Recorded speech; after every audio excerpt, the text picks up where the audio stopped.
টালা পলতার পর এবার গার্ডেন রিচে জল সরবরাহ বন্ধ রাখবে কলকাতা পৌরসভা। আগামী 18 তারিখ গার্ডেন রিচ থেকে জল উৎপাদন এবং সরবরাহ বন্ধ রাখা হবে। কলকাতার মেয়র ফিরহাদ হাকিম জানিয়েছেন, আগামী 18 জানুয়ারি সকাল 9টা থেকে জল সরবরাহ বন্ধ থাকবে। পানীয় জল সরবরাহ ফের চালু হবে পরদিন সকাল 6টা থেকে। জল উৎপাদন কেন্দ্রে জরুরি মেরামতের জন্য এই পদক্ষেপ নেওয়া হয়েছে।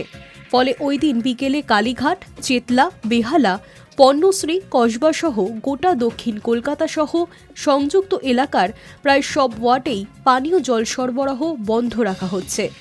অর্থাৎ পিজি হাসপাতাল, পিটিএস এর পর থেকে গোটা দক্ষিণ কলকাতা সহ দক্ষিণ শহরতলির বিস্তীর্ণ এলাকায় জল সরবরাহ বন্ধ থাকবে। চালু হবে পরদিন সকাল 6টা থেকে। পৌরসভার জল সরবরাহ বিভাগ সূত্রে খবর, সরাসরি গঙ্গা থেকে জল তুলে পরিশ্রুত করে জলাধার থেকে সরবরাহ করা হয়।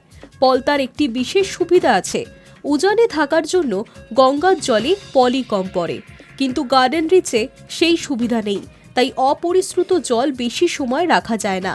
পাইপলাইন, ক্যাপসুল বুস্টার পাম্পিং স্টেশনে ও বুস্টার পাম্পিং স্টেশনে মেরামত দরকার। 40টি জায়গায় মেরামত করতে হবে।